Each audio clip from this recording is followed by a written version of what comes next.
Probably the second most number of questions we received had to do with homelessness in Riverside. So I've got about 3 or 4 questions about homelessness. My first question is for Councilmember Perry. More than half of the city residents in the recent Quality of Life survey said they were not satisfied with the job the city was doing to deal with homelessness. What can and is the city doing to change this? We're looking at several different programs that are going to be grant funded. One is the Housing First program. Another is the No Place Like Home funding. That's coming down from the state for chronically mentally ill individuals, finding homes for them. This will also provide us an opportunity to work on our homeless shelter, where we will have a drop-in center where the homeless individuals will have an opportunity to shower, use washing machines, use dryers, get some counseling. We're also working with Loma Linda University to where they will be able to bring interns out and be able to provide mental health services to the homeless for those who want to take advantage of it. But also know that we have a homeless outreach team who works on a daily basis, who goes out and contacts our homeless and tries to provide services to them. Mr. Elizalde. We need to recognize that this is a real quality of life issue, and we need to start investing in this problem to actually address it and try to solve it. City ordinances that criminalize homelessness are not the answer. We need to start addressing this issue with compassion and ensure that we invest in homeless first programs, like the council member mentioned. And we also have to ensure that we're looking at the underlying causes of homelessness. We have a huge issue when a lack of mental health facilities. There's PTSD related issues. We have a large percentage of our homeless that are both veterans and foster kids that have been pushed out of the system. We need to make sure that we solve this with compassion and that we're not just criminalizing the poor. Thank you very much. I think I'll know your answer to the next question, but I'll ask it anyway. Is homelessness a public safety issue or a social services issue, and why? It's a social services issue. We need to make sure that we're providing a compassionate response to a lot of people that are down the wrong path, but we can still make sure that we do something for. I like programs that treat this mostly as social work. There's a program I know in the Bay where we get social workers like at every single library that tries to process them to figure out if they have family, if they receive benefits one way or the other, and that we can actually connect them to the community that they're either originally from or back with their family, or can actually provide them a place to stay.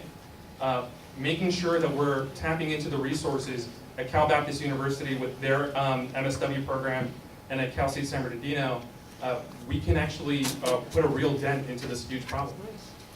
Thank you. Councilman Perry, is homelessness a public safety or a social services issue? I believe it's both.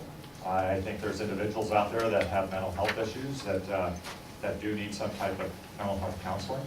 But we also have homeless issues that turn into criminal matters, which happen on a daily basis. And I hear from many of you who live in Ward 6 about that on a daily basis. That's why we have this approach of working with both the police and our homeless outreach team. Oftentimes they go out together. Here in Ward 6, I work with Lieutenant Townsend here. I work with Monica Sapien, the homeless outreach coordinator. And what we try to do is we try to send the homeless outreach team out first to contact them to try to provide services before there's police contact.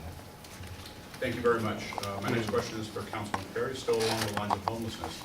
The City Council recently voted to establish permanent supportive housing for homeless in each of the wards of the city. Where in Ward 6 should this type of housing go, or what criteria would you use to identify a location? No sites in Ward 6 have been identified. I don't know if any sites within all 7 wards, any of the 7 wards have been identified at this particular moment. I do think that if we're going to do this, it has to be spread across the city. There needs to be some equity in it. There also needs to be some community meetings to where we can get some input from individuals on where would perhaps be the best locations to where we'd be able to house individuals who have this need. I agree. This is a problem that's best faced if we make sure that it doesn't seem like all the burden falls within a single ward.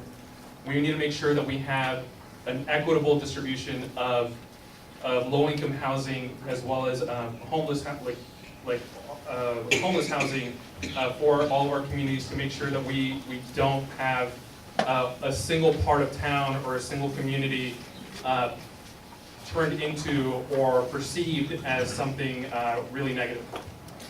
Thank you very much. My next question, I believe, is for Mr. Elizalde. Riverside may develop a great homeless program, but without successful programs in Moreno Valley, San Bernardino, and Corona, Riverside may become a magnet for homeless. What can be done on a regional basis to equitably address the regional impacts of homelessness? So I've talked to David O'Farrell about this. Approximately 70% of the people that are homeless are actually from Riverside. It's a huge misconception to say that they're coming from other parts of town. We do need to make sure that we push more, we put more emphasis on ensuring that the county shares part of this burden. I know they already invest heavily into the homeless shelter through Path of Life, but we need to make sure that other cities are doing their fair share as well. We need to start making sure we do this as a regional approach, that we're coordinating with the county supervisor's office to make sure that they're ensuring that we're not just busing everybody to the community that has homeless shelters, but that every city is creating their own. Councilmember Perry? Well, it took a little while, but conversations are actually taking place between us and the cities around us and in the region to have a discussion on how we approach this, have a regional approach. And to be quite honest with you, if it's going to work, we have to approach it as a region, because I'm sorry, we get too many people dropped off in our city. We also have the mental health facility here right behind Lowe's that people get taken to, and often they're sent out the door in our community. But those conversations have started. There's also been conversations about a regional homeless shelter as well. Thank you very much. My next question is for Councilmember Perry. Camp Anza has been recognized as a success in providing affordable housing for our veterans. Is this a model that can be reproduced elsewhere, or is it a model that can be tweaked to accommodate homeless? Probably all of the above. We have gained great notoriety over the Homefront and Camp Anza project. If you're not familiar with it, it's located up there in the Arlanza neighborhood. It is specifically for low-income disabled veterans, and in some cases, homeless veterans. There are 29 different units there. We have gotten great acclaim throughout the state of California. Actually, we would love to be able to look at a second phase. We've had numerous cities that have come to us to ask us and get some insight on how this program and how this site was developed and how we've been able to make it successful. Thank you very much. Mr. Elizalde? Camp Anza was a great success, and I really want to congratulate and thank Nancy Hart for all the years that she put towards making sure that we could secure this piece of property and that we could actually create something. I know that she's been working with the veterans groups for years to make sure that this became something, I know as part of her vision, as well as that of Amelia Ramirez, to provide better services for our veterans.